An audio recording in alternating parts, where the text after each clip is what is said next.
How you see me? You should be seeing me. Let me see. I have to read. I probably have to. I'm showing on the live. Yeah. Okay. Almost good. Yes, I see you. Okay. What the heck time is it? Oh, 10 after. One after. All right. I'll tell Joyce that you're back. John Gould joined. Can you guys hear me on the video? Actually, not. Huh? Yeah, probably. I just have my earphones Oh. on. Yeah, I can. I have it turned down. Okay. Rodney joined. Melody joined. There we go. Starting to come in now. We're late, but. Yes. You guys hear me on the video? Yeah, yeah.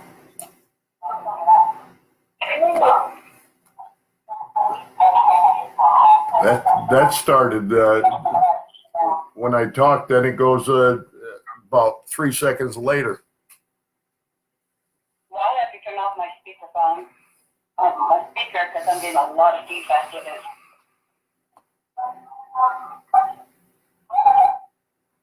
Yeah, I'm hearing some other voices. I don't know who.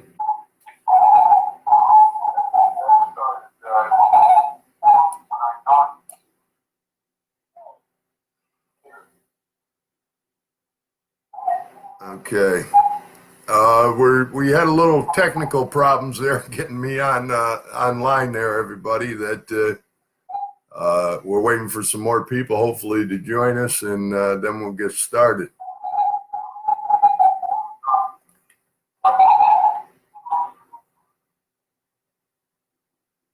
I am getting some feedback in that phone too.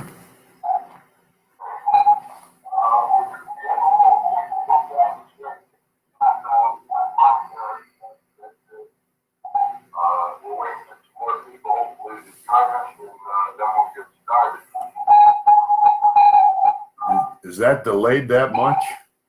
Yeah, we're getting some feedback. Yeah, we are. You guys will have to text me then, huh? Melody, do you have your speakerphone on? I got it on. Yeah, I'm muting mine too. Yeah, that might do it. Let's see. Had to wait for the chat video to pop up. I know it, Rodney. I had some technical problems there. I was switching back and forth between Chrome and Microsoft Edge to get the camera to open up, and it wouldn't open up. So finally, we got it. Mine was muted. I'll put it on again. Okay, yeah, I'm not getting any feedback now. That's good. Okay, good. I don't know. Yeah, I can't hear you, Joyce, on the Facebook live chat. You can only type. That's one of the bad features of this. If you got anything you want to say or any questions you want to ask, you just have to type them. I have Connie and Melody there waiting in case I miss any questions. Thank you, Linda. If there's any questions, they'll let me know by phone. I have them on phone so they can stop me, and then one of us three will answer your question as we go forward. Okay, so what time is it? About 1:15, huh?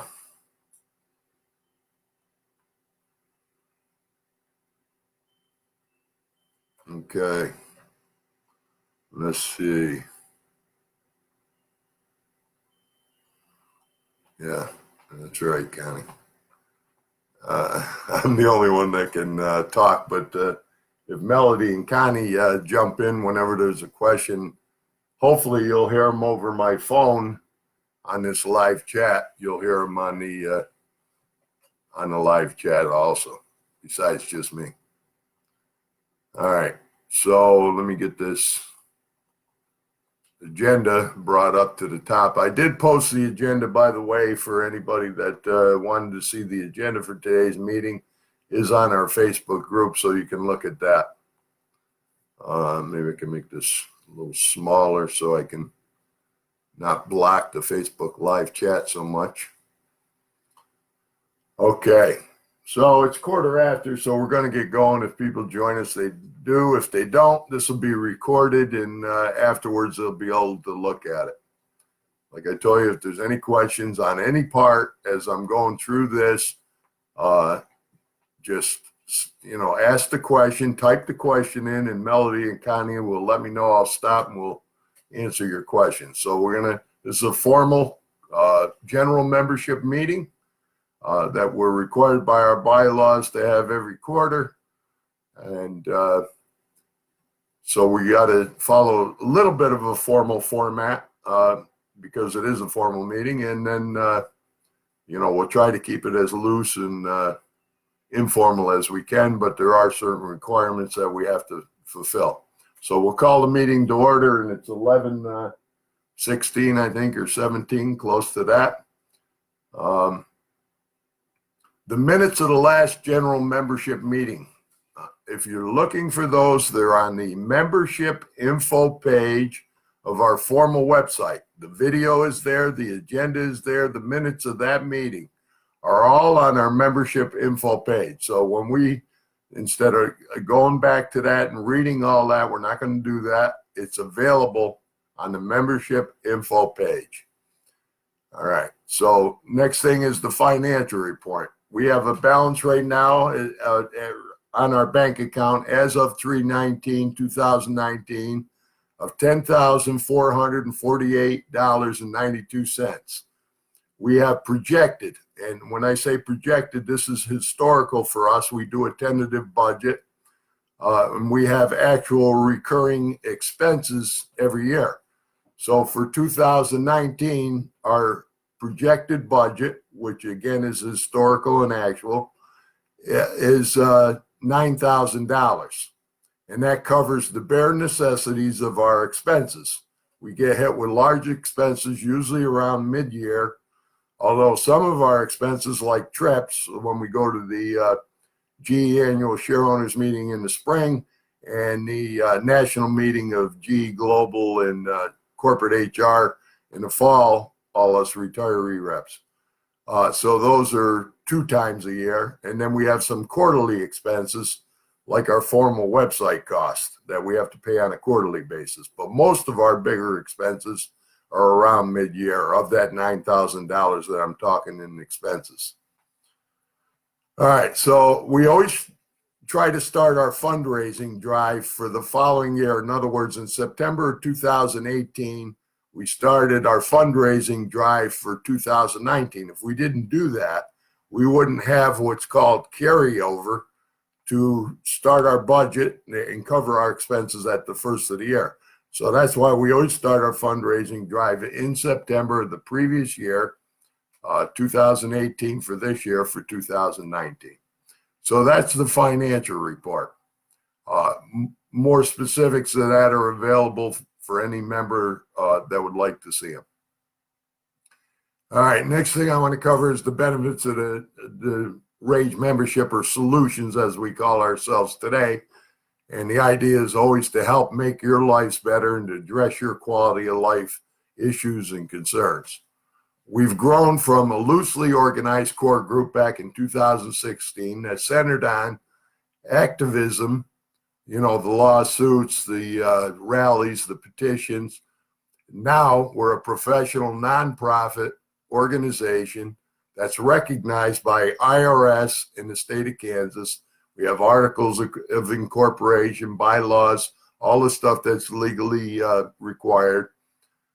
So we're a nonprofit organization of GE retirees and dependents, salaried and hourly, and we focus on solutions for our members today. Another benefit is the communications we do. We added learning events this year. We added Facebook live chats, which we're doing right now.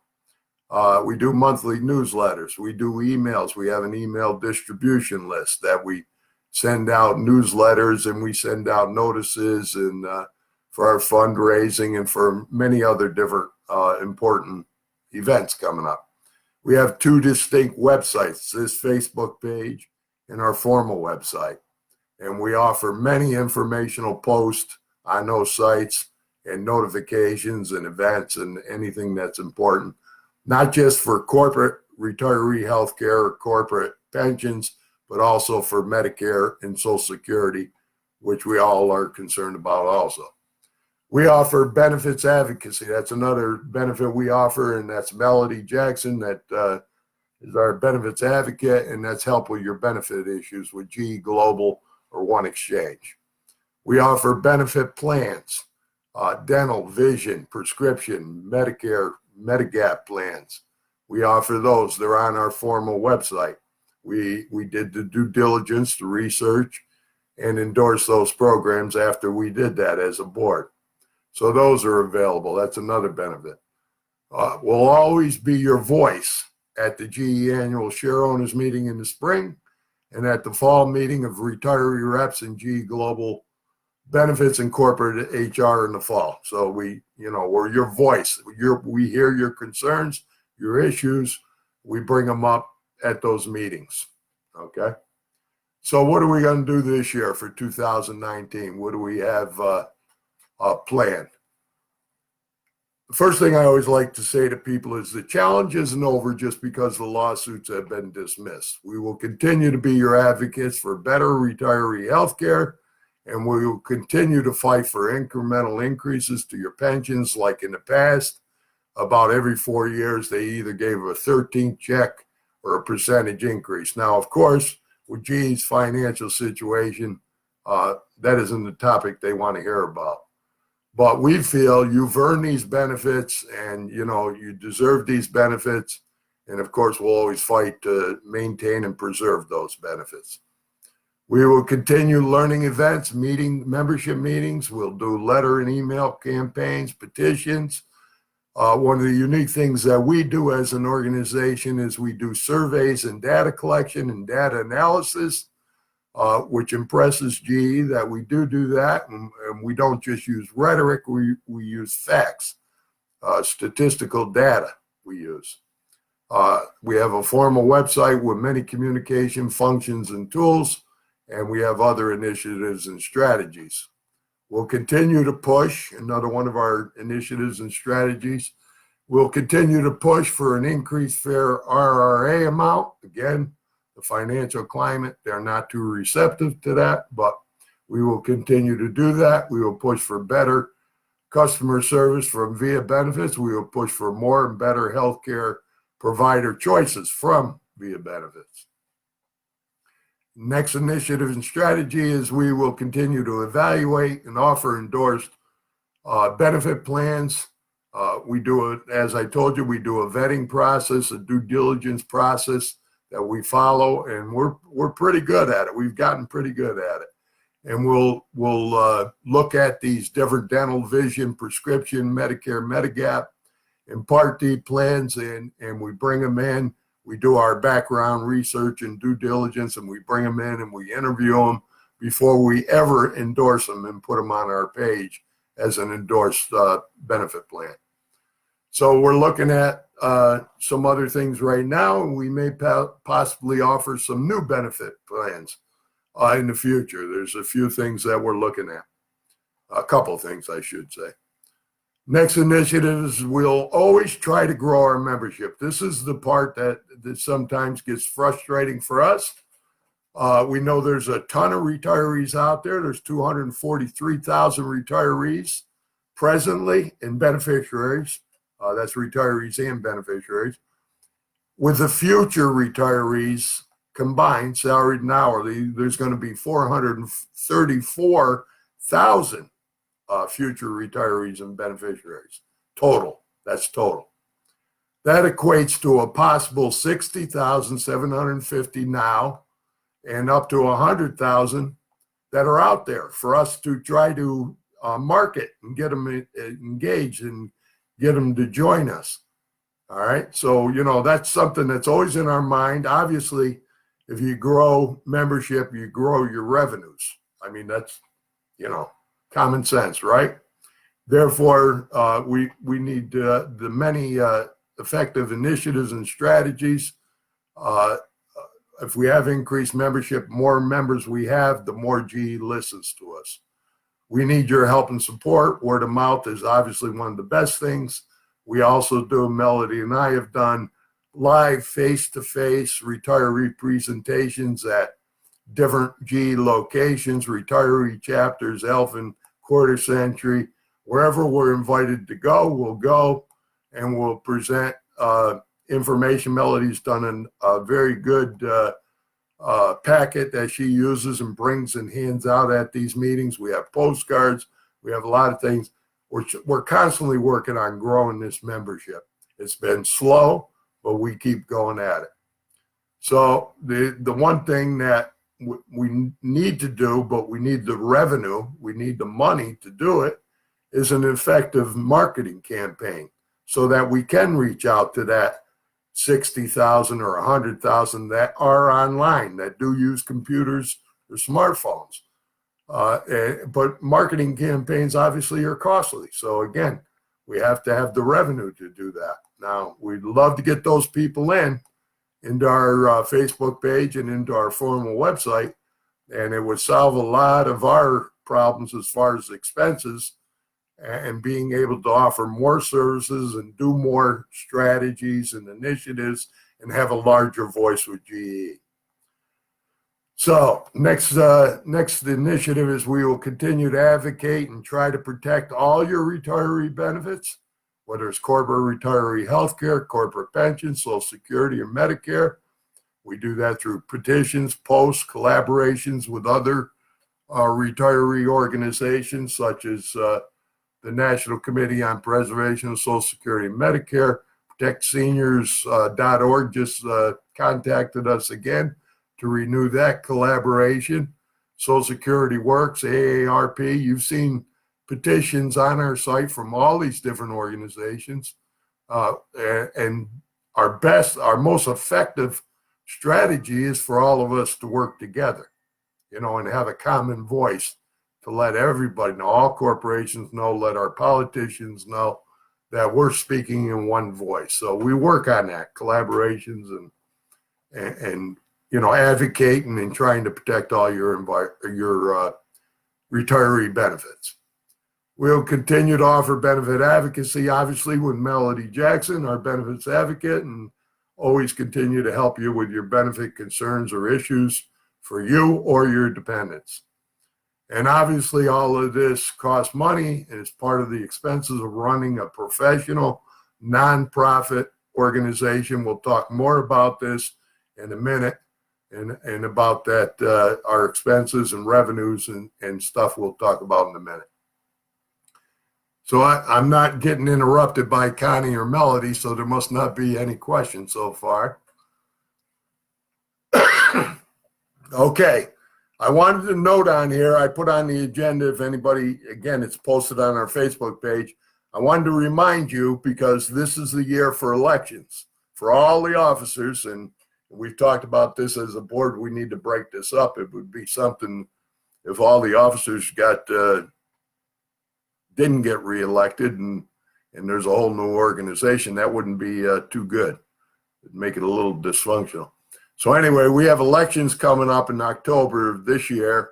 If anybody's interested in a board meeting, you certainly can throw your name in the ring and go for that. So I just wanted to remind everybody that those are coming up. All right, fundraising facts, the statistics. Now, a lot of times people don't want to hear the numbers, but these are the numbers, and this is the reality of our situation. And sometimes we honestly feel like we're begging to get money from people and support from people. We have 1,900 Facebook members. On this Facebook page, we have 1,900 members. Of that 1,900 on Facebook, we only have 800 that have registered or joined our formal website. Okay, so we've gone from 1,900 on Facebook to 800 on our formal website. And of that 800, we only have right now only 229 people that have given contributions. Now, I should correct that a little. I think there's 3 organizational donations in there. There are some groups that do support us and do send us some money. So the carryover from last year when we started fundraising. This year, we've met our budget. You know, we have cost of at least $9,000. That's bare minimum. We've met our budget of $10,000 to cover that expense. But if it, you know, this means that only 229 member donations have been given out of 1,900 Facebook and 800 on our formal website. That's only 29% that have given. And it's only 12% of our Facebook members. That's not a great number, as you well know. And if we had, again, we want to do more things. We want to offer more things. There's more strategies and initiatives that we need to, like marketing, to grow the membership. We need revenue to do that. We need the money. Many that have given a donation, this is a little weird actually, you know, and because Connie keeps track of this. Many that have given a donation haven't registered at our formal solutions website, which is, you know, I don't understand. If they pay money, why don't they register? I just have a hard time with that. I wish they would. And we certainly encourage people to do that. Let's see. We need blah blah. Let's see. Connie has on the website. She keeps track of that, and there's only 172 out of that 229 that have actually registered on our website. So obviously, we want everybody to register from Facebook over on our formal website, and we would really love that everybody would give the minimum of $25 if they can afford it. We would never turn anybody down that could not afford it, but $25 a year to help us keep going and to cover our expenses and to expand and grow and be a bigger voice. That's what we're asking for. So we're asking the other 80% that have not given to step up, make a contribution or donation of any amount that they can afford, or minimum amount, we call it dues, $25 a year. So we have to state that every time we do this, because as I said, if we didn't have the carryover from previous year, we wouldn't be able to even meet our basic expenses. So we have to bring this up. I feel like a beggar sometimes doing that, but we're very grateful to our committed and dedicated members that have given. Some have given repeatedly. Repeatedly, they have given money, in good amounts of money. We're you know, I don't want to embarrass anybody. We're not going to publish their names as far as dollar amounts, but boy, we have had some good people that have really given us a good amount of money and really support us, and we are very grateful for that. We'll use the monies collected to offer more services, as I said, to reach out to potential 60,000 retiree dependents that are out there and achieve our priorities and goal we have set for 2019. So we're asking you to please help us to do that. If you talk to other retirees or dependents or retiree chapters, or you're involved in any retiree groups, we encourage you, because word of mouth works the best, is to ask those people to join us. Okay. All right. So participation, that's another one of our disappointments, I guess I'll say. Engaging our members. This is always a challenge for us. How do we increase participation in the learning events that we've done, like family plan and final preparation, navigating our website? We get a lot of signups and stuff, but a lot of people don't show up. We get more reviews afterwards than we do actually participating in the event when it's going on. These meetings, like this meeting, you know, I don't know how many are online because I have that part blocked right now. But, you know, we don't get great participation, people showing up. Now, they might look at it afterwards because this is recorded. They may look at it afterwards, but they don't come and participate at the time. Registration at our formal website, I went over those numbers with you. We're trying to get the Facebook members, the 1,900, to join our formal website, which only has 800, and we're trying to get them to give us some financial support. So those are our concerns, if you will, about participation and engaging our members. I mean, we put it out there. We do emails about events or participation or learning or meetings. I don't know what else to do. So if anybody has any ideas and wants to say anything at this point, you can certainly do that. And if they do, Connie and Melody, let me know. All right. The other thing is the best time and day of a meeting. And also, what is the best format for our meeting? We use Zoom, and we use this live Facebook chat for any future events or meetings or anything. So, I wanted to discuss with you guys what's the best time, best day for meetings, whether it's on Facebook live chat, which we're doing right now, or on Zoom when we have meetings on Zoom. What's the preferred format? Is it Facebook live chat or is it Zoom? Now, the downside of Facebook live chat is I can't hear your voices and I can't display materials. We're going to talk about as a board, if we go to become a business group on Facebook, we can have more than one speaker, and we can also do displays like we do on Zoom. So we're looking at that. When we had our first Facebook live chat, I have down, and this may not be a correct number, we had 122 members that attended. I don't know if that's accurate. But afterwards, we had over 1,000 views of that Facebook live chat, which is pretty darn good.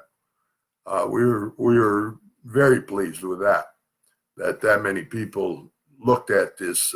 Our first one was in January 31st. It was on a Thursday again at this time at 11 o'clock in the morning it started. And we had pretty good participation. I don't know what we're doing today as far as participation.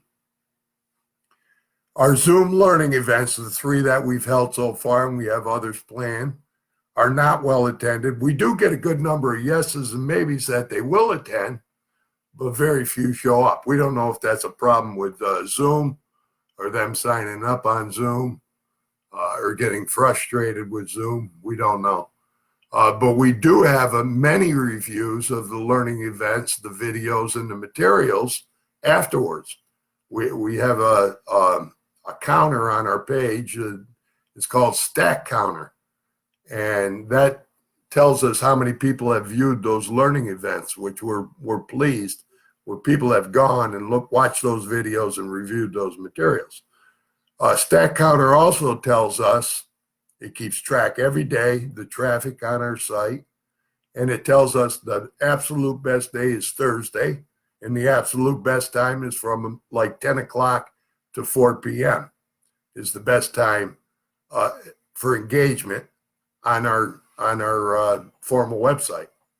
So we do have some idea of what the best time and best day is, but maybe somebody else feels we should do one at night, or somebody else feels we should do one on the weekend or something, see what kind of attendance we get then.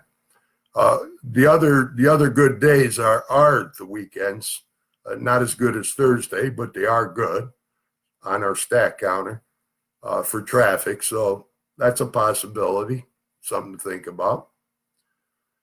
So I'm open to any suggestions on, and our board is obviously, on increased attendance, increased participation.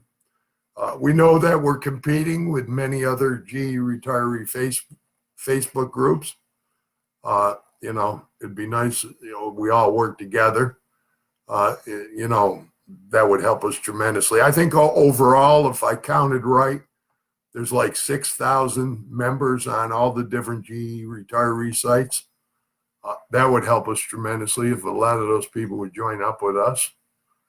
We're not trying to steal people. We're not trying to take people away from those other pages. Some are local. Or they belong to a certain location, I should say, like Lynn, Mass, or Louisville, or, different locations. So we're not trying to take them away from those groups. We are a resource for them. And we do a lot more activities and strategies and initiatives and and have other benefits, as I went over earlier, to help our retirees and our dependents. The other thing we're looking at is topics for future learning events, whether it's pensions. There's always the thought of, with the deficit, will GE de-risk? Will GE do lump sum payments? We don't know, the White House there, the administration, changed the rule that they could go back to that. And then now there's been a lot of pressure on them. Looks like they're going to change that rule back to companies can offer lump sum payouts. So we don't know where that's going to fall in the end, but that's a risky thing to do, lump sum payments. De-risking is when they sell their pension trust to an insurance company. GE's told us in the last 2 years, last 2 fall meetings, that they have no plans to do either one. So I hope they keep their word.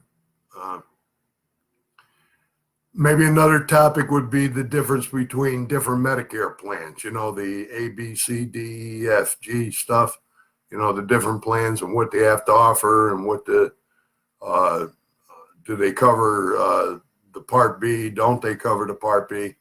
I think that would be an interesting event for people. RRA, most of our people, 65% of our people get the RRA, 35% don't. A lot of people feel the RRA amount is low, not enough to cover medical expenses. Not for everybody, but for a good percentage. In my opinion, too high a percentage. That, and sometimes Melody has to get people reinstated on this stuff. Some people fell through the cracks, so that's just something that might be an interest of a topic. A lot of people are running out of the money by half year. And again, when I say a lot, I'm saying 20 or 30%. In our surveys we've done each year, they're saying they're running out of money, that $1,000 by half year. All right. So via insurance, Medicare supplemental premiums are higher than Medicare.gov. And Connie and her husband Ray, they did a study for me. I've done it. Melody's done it. We're seeing anywhere from $40 to $70 increase in premiums for VIA benefits versus Medicare.gov. Now, I'm not sure that's in every single situation, but I'm just saying Connie has done it, Melody's done it, I've done it. We see a higher premium through VIA benefits versus Medicare.gov. That's a concern for people. And VIA benefits customer service, our last 3 surveys, first one was 75% of our people were dissatisfied with the customer service of VIA benefits. Next year it was 55%. And last year it was about 10% worse. So it was about 60% again are dissatisfied. Now, if I was customer service VIA benefits, and if I was GE, I would say, you need to address this stuff. So, maybe that would be a topic for a future learning event. I don't know. I'm just throwing these out. Maybe you guys got other ideas. Connie did a post and asked people, what topics would you like to hear about? What learning events would you like? What's of concern to you? So that we could, as we plan for the future and doing future learning events, we focus on those topics or those issues. So, is there anything else from anybody else, or anybody got comments or questions? No, nothing from Melody or Connie? Nothing?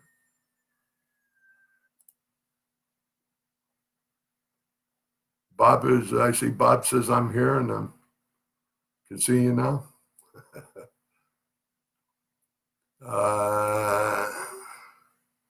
Let's see. No questions on the computer here. No on the Facebook chat part. Let's see. Okay. Anybody have any questions? That's our update to you. On what we're trying to do, our finances, and Now you see Sheila King's comment. Sheila King. Oh, I didn't go down far enough. Sheila King. Last comment. All right, very good. VIA is more for my Medicare and I seldom use it. Is more than my, John. what? What, Melody? There's a comment. Last comment. Sheila King. Yes, I just read it. My VIA is more than my Medicare and I seldom use it. I'm not exactly sure what that means.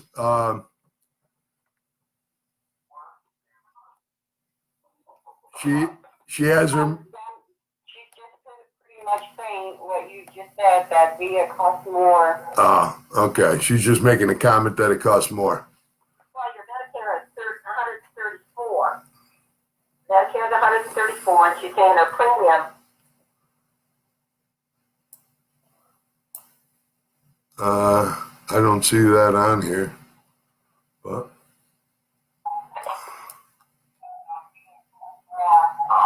Okay, she's just making a comment that it costs more.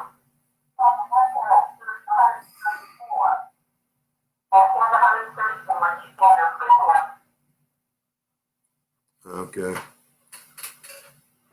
I don't see that on here.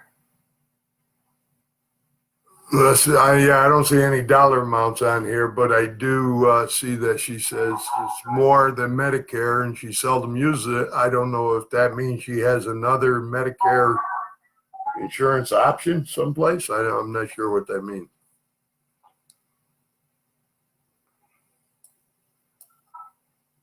Her Medicare cost is $134 and premiums more for VIA. Scroll down to the last comment. Yeah, I see it now. I see your last comment, your comment.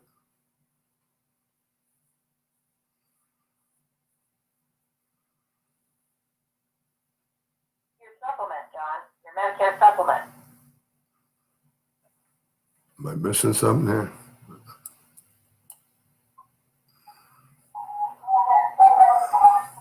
Yeah, I see it now. I see your last comment. Yeah, that's that.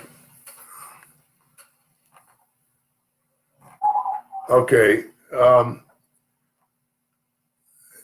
My only response, unless you want to make a response, Melody, is my response is that, listen, you don't have to take both parts through VIA. If you want catastrophic coverage, drug coverage, you have to do Part D. But if you want to change your Medicare plan over to pick somebody from Medicare.gov, you certainly can do that.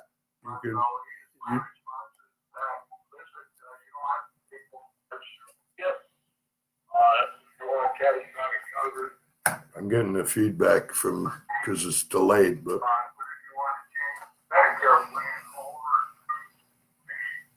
I mean that would be my answer to that.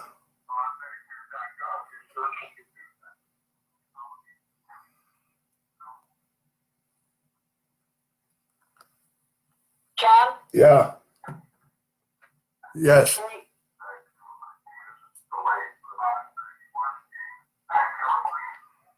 John, can you hear me? Yes, I can hear you, Connie. Ask Sheila.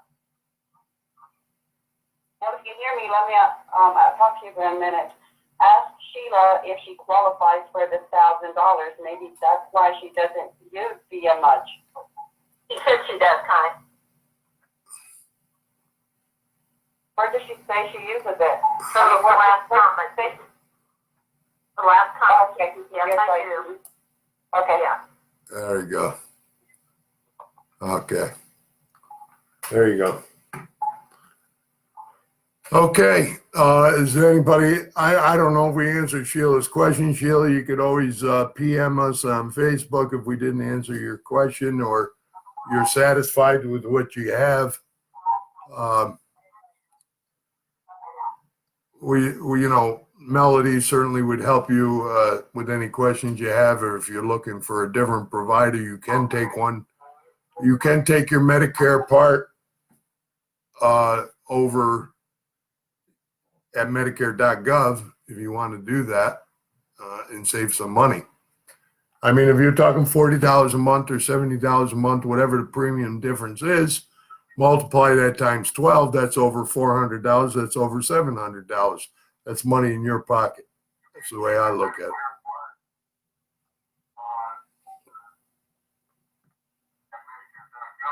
I'm getting all that feedback.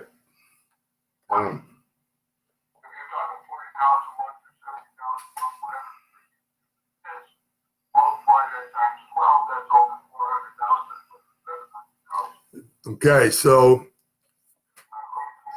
again, the agenda is posted on the Facebook page. This video will be posted. The agenda will be posted. The video will serve as the minutes of the meeting. It will be on the membership page.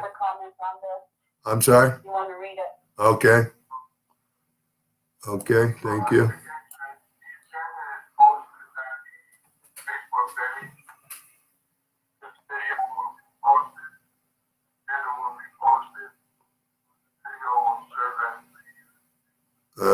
Let's see. Sheila says she says what?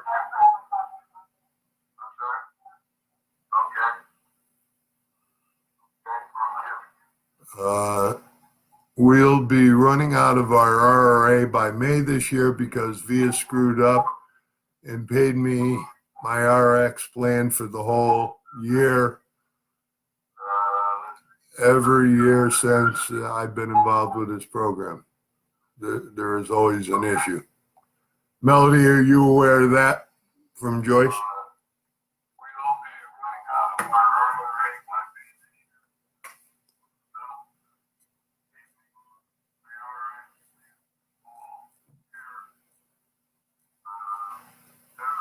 Melody, are you there?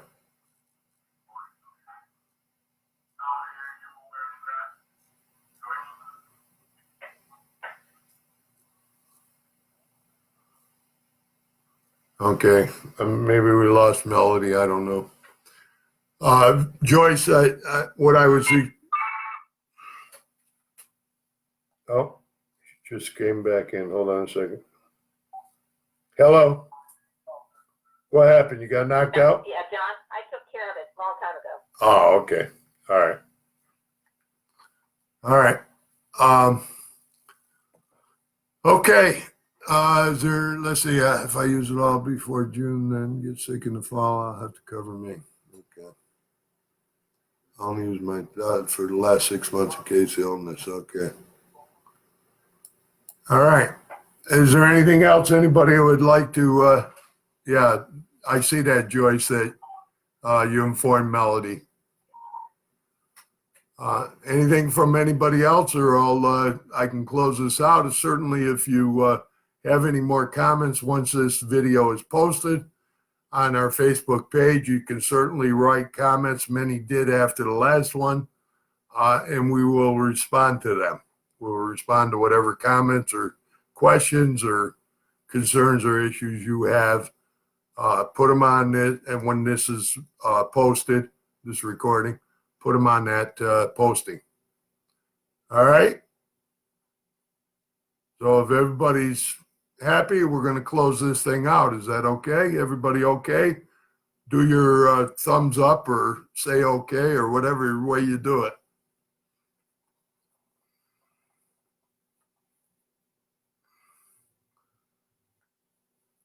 Okay.